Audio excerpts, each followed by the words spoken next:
you. All right. Shalom, shalom.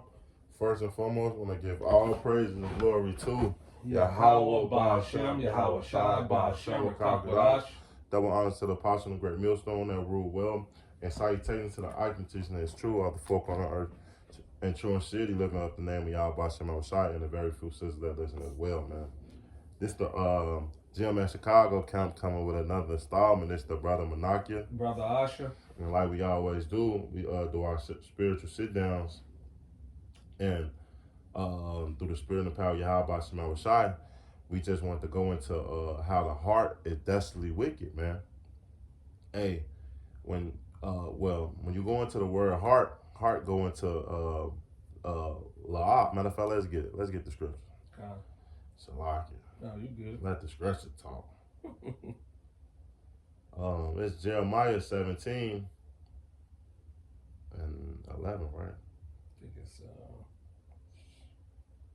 let's see.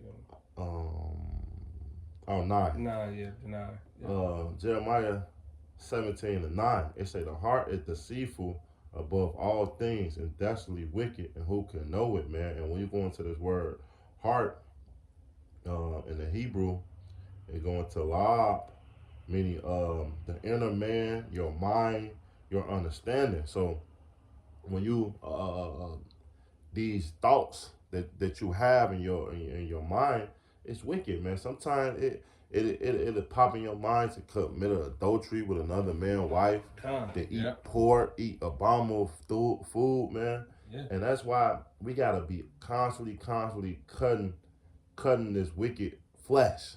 Yeah. Because if you give into your flesh, you're gonna fall, man. You're gonna literally fall out the truth. You're gonna go back into the world, and the scriptures say that 7 more demons shall hop on you, man. That's right. That's right. That's why you can't be battling these demons without the Lord, man. Without the scriptures, man. Because guess what? You're gonna cave, man. You literally gonna cave, and a lot of times, man, you're gonna have wicked thoughts pop in your head. Yeah. And you're gonna be like, why? Why is I'm thinking about this? It might be wicked thoughts about a brother. Yeah. But you have to cut those things and let those things go. I got another one. This is Salakia. This Proverbs 28 and 26. It said, he that trusts in his own heart is a fool, but whoso walketh wickedly, wisely, he shall be delivered, man. So trusting in your own heart, you're a fool, man, because guess what? You never know what things might pop up into your mind that make you want to go off. Right. That's why it's always the trust into the spirit. Lean on to the spirit, man. Because leaning on to this carnal flesh will put you in a situation that you don't want to be in, man. Facts. That's why it's a constantly battle, the spirit versus the flesh. Yeah. The things that the flesh want to do is might be pleasing, but hey, guess what? It's gonna hurt your life. It's gonna hurt your mindset when it comes down to getting closer to Yahweh Shema Shai. Then you gotta tell yourself, I'm not gonna do it. But you gotta go into the spirit. Hey, if the spirit, should I read today? Yes, some things you should do. Should I do a lesson today? Yes, that's benefit towards working your mind towards Yahweh Shema Shai. Yeah. These the battles that you have on a daily basis. Facts. Hey, that procrastinating demon, man. We all go through that. Facts. To a point that, man, I ain't gonna do it today. I'll do it tomorrow. But the scripture tell you don't put up off day to day. Matter of fact, let's get that. Because hey, that procrastinating demon is a big demon, man, in Israel. Yeah. This Sirach. Is it Sirach? Sirach 5, right? Yeah. Yeah, Sirach 5. Sirach. This Sirach 5, and let's start at 7. It say, make no tarry to turn to the Lord, and put not off from day to day. For suddenly shall the wrath of the Lord come forth, and sudden in your insecurity thou shalt be destroyed and perish in the day of vengeance, man. See? So, hey, don't put it off. procrastinating. I'm gonna do it tomorrow. This and that. No, if the spirit hop on you, hey, do it. Do it immediately, man.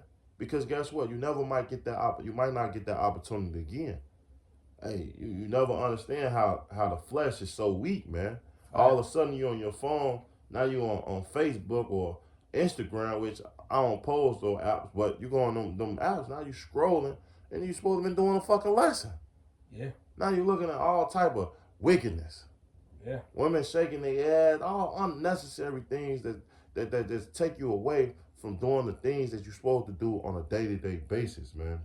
It's a, oh, that's it. That's it. Yeah.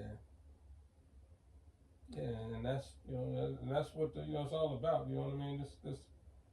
Let me just grab this in Matthew. Like you said, the scriptures speak better than we can. I'm gonna get that in Matthew because like you say, your mind muses upon many things. Your mind is all over the place. I was gonna grab that in the Wisdom of Solomon. This is Matthew 15, and I'm gonna start at 18. 18. It's Matthew 15, 18. Hold on. Start at 15. It's Matthew 15 and 15. It says the heart of man. It says, then answered Peter and said unto him, declare unto us this parable. And Yahushua said, are ye also without understanding? Right? Yahushua is talking to Peter, telling him what's going on, and the rest of the disciples. It says, do you not, and this is what they're talking about, it's eating with unclean hands. So that's the whole premise of this this parable right here. It says, do you not understand that whatsoever enter into the mouth goes into the belly and is cast out into the draught? So eating with unclean hands is not what's going to defile you, make you bad. But look what Yahushua told him. He said, but those things which proceed out of the mouth come from the heart, which we went into earlier, lahab, the mind, and they defile the man.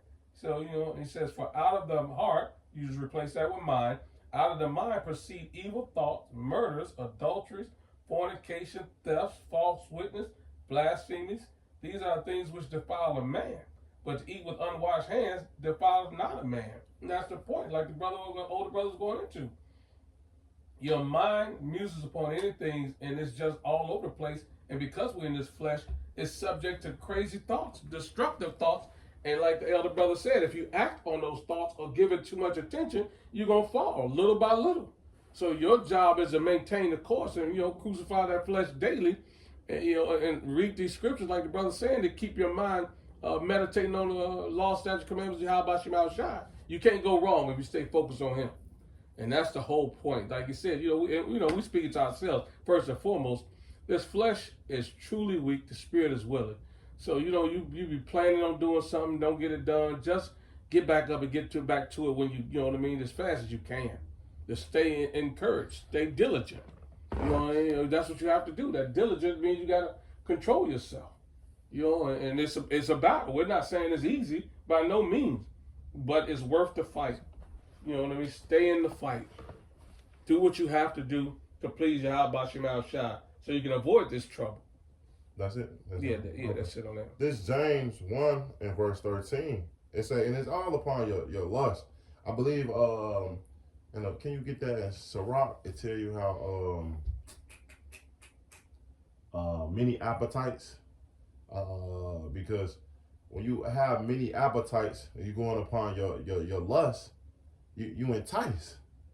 And when you entice, you going upon your lust, hey, your mind wonder on certain things that you're not supposed to be wondering about, right? It's James 1 and 13. It say, let no man say when he is tempted, I am tempted of Yahweh, for Yahweh cannot be tempted with evil, neither tempted he any man, right? So, hey, guess what? When you upon your lust or you enticing certain things, you can't say, oh, the Lord did that. He put it in my heart. No. These thoughts is of Satan, man. Of the adversary Satan. Right. So you gotta rebuke them thoughts, right? Yep. It say, and don't act on it. It say, but every man is tempted when he is drawn away of his own lust and enticed. See, when you are enticed in lust, you thinking about it, you ponder on it, you're like, oh shit. But you gotta cut those things. You can't give into it. It say verse 15. But when lust have conceived, it brings forth sin. So when you act upon it, you bring forth sin. Right. And sin is when it is finished, bring forth death. So you don't want those things, because guess what? That's when you will be destroyed. Facts. By acting on a wicked heart or a wicked mind. Yeah. And say, what of a man thinking, so is he. Yeah, facts. So, hey, guess what? You always thinking about murder. Hey, guess what? You're going to want to go out and commit murder. Yeah. Especially if you thinking, you listen to murder music all the time, man. That's how the mind works. When you, I remember when I was going through little trials and I was a little up in weight, I was a little depressed a little time, man. I used to listen to all the little sad music. It used to bring my spirit down. I never understood the vibration of music. Right. But those things is true. Hey, when you're in that slump, you can't listen to soft and depressing music. That's why a lot of people commit suicide, man. Facts. All because of what? Their mind. And you have to let those thoughts go. You got it? Yeah, this is Sirach. I think this is the one. This is Sirach 18 and 30. It says, "Go not after thy lust, but refrain thyself from thine appetites." Right, restraining ourselves from our appetite. So if you know you weak in this ass point, don't. Oh, well, I'm gonna go over there because I like big booty girls. Right. No, you stay away from those things until the Lord build you up so that you can be stronger in the mind. That's right. So that you won't go off, or you won't go down on the Sabbath, or you won't do wicked or commit adultery, man. Yeah. That's why the scriptures tell you in Matthew, the Lord said, man, if you thinketh, it's about adultery. It's if you lust out another man's wife, you already committed adultery in your mind. Yep. Because guess what? You're going to act on those things. Matter of fact, we're going to get that next. Yep. It says, "If thou givest thy soul the desires that please her, she will make thee a laughing stock to thy enemies that malign thee." So yeah, if you give in to those desires, you're gonna be brought low. You're going to destroy yourself, like the elder brother going into. So, your job is to control your thoughts, control your emotions, and walk humbly with the Most High to the best of your ability. You know what I mean? And always call upon Him when you're in those down moments. That's the most important part. Pray. When you having those relapses or collapses or mental fatigue or whatever may be the question, just start calling, call Halam, Yahweh Shema Shah. Just start praise His name, calling on Yahweh, the water, you know what I mean? Yahweh Shema Shah, help me. You've got to do these things. You got to pray, man. Without ceasing. That's a part of this battle. When you having those moments, just call on the name of Yahweh Shema Shah. Say Yahweh Shema Shah, help me. Shit. Bottom line. Whatever you got it. Yeah, this Matthew 5 and 27. It said, "Ye have heard that it was said by them of old time that thou shalt not commit adultery." So this in the law. When you go into Leviticus, it tell you that you should not commit adultery with another man's wife. Yep. It say, you shall be surely be put to death. And if she don't scream out, she shall be put to death with you. That's right. Because she was with it. It say, verse 28, "But I say unto you that whatsoever look on a woman to lust after her, had committed adultery with her already in his heart." Because guess what? This woman got a man, and it's wickedness. You go into an office or you go into a work facility and you see a bunch of women, she might have a man, now you all in her face, joking, laughing, looking at her beauty, her body. Yep. And all of a sudden, hey, guess what? You thinking about the things that you want to do to her. Yep. And guess what? And that commit adultery. Yep. That's his wickedness, man. That's right. That's why it say what? Restrain from all appearance of evil. That's right. You can't let your heart deceive you, forgetting that this is the law. I work in a security aspect, man, and multiple bars. You know how many women come in with men, then the next week I see them without a man. Oh, damn! And they all in my face. Yeah. Security. And I just be like, man, get your wicked self away from me. Yeah, man. But it's the temptation and the battle that you gotta fight with your flesh. Fact. And I ain't gonna stop. I have been tempted a lot of times. But guess what? That's why the scriptures tell you that you committed adultery already in your heart. Because guess what? You're gonna soon, eventually, if you're not strong enough, you're gonna act on it. That's right. Yeah. She gonna entice you. She looking all good one day. Yeah. Hey, thick old leggings. You're right. you get the little alcohol in your system. You like, oh shit. You forget everything. Next thing you go on, you backing up crib banging. Facts. Forgetting like, damn, I just went off. Yeah. And that's the whole thing. This mind, this heart, your heart is desperately wicked. No man can know it, man. Yeah. That's why we gotta constantly repent.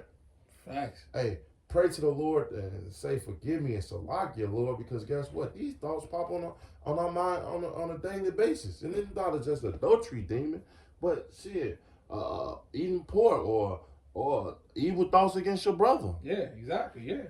Okay. It could be anything, man. Yeah. So I ain't got nothing else. God, I got this one. Yeah, I want to grab this Wisdom of Solomon since I mentioned it. This Wisdom of Solomon, because you know, and that's the point. This mind is desperately wicked, and only the Lord can contain it. You know what I mean? So you got to pray to the Lord. This Wisdom of Solomon 9, and I'm gonna start at I'm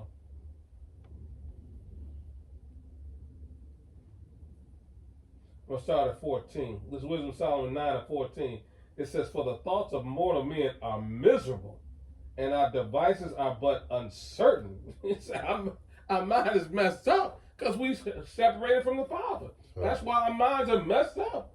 It says, "For the corruptible body presseth down the soul, and the earthly tabernacle weighed down the mind that museth upon many things." So this weak mind, weak flesh, it's all over the place. You know what I mean? So you got to have the Lord to straighten it out. Yeah. You know what I mean? You got to pray like your brother says. You know what I mean? Because it's crazy. And like your mind, you know, you just Google it. Your mind runs a billion thoughts run through your mind daily. Of all types of stuff. Yep. Stuff you never even thought of. You know what I mean? You like, man, Lord help me. Why am I thinking about it? Right, why am I thinking about it? And then, you know, in my own stuff, I'm like, well, those ain't my thoughts. Correct that. So when the wicked thoughts come in, rebuke the wicked thoughts immediately. I do that personally myself. I'm like, those ain't my thoughts. When I'm thinking some stupid stuff, I'm like, Lord, them ain't my thoughts. My thoughts is on trying to be right. So I immediately rebuke it. So you immediately rebuke those thoughts like, hey, those ain't my thoughts. That's somebody else tampering with my mind. My thoughts is on Yahweh Shem Shah and salvation. So when you get those wicked, evil thoughts, rebuke them quickly, saying, them ain't my thoughts, Lord, fix me. You know what I mean? And that's what King David used to pray all the time. Right. They say, man, take this wicked sin away from me, man. And that's the mindset we should have, man, because guess what? Hey, we give into them thoughts, hey, you're going to end up going into death. Facts. And we don't want death, man. We want righteousness. We want to live, man. We want that everlasting, everlasting crown, man. Right. And we only going to get that by keep fighting this flesh, man. So you got anything else? No, that's it. So with that, hey, we hope this lesson will edify. We're going to give all praise and glory to Yahweh, Ba'ashem, Yahweh Shai, Ba'ashem, Rakakadash. Double honor to the apostle and great millstone that rule well. And salutations to the icon that's true out the folk on earth, Twin City, man. So next time, we're going to say Shalom, Kwam Yasharallah, and Abba Babal.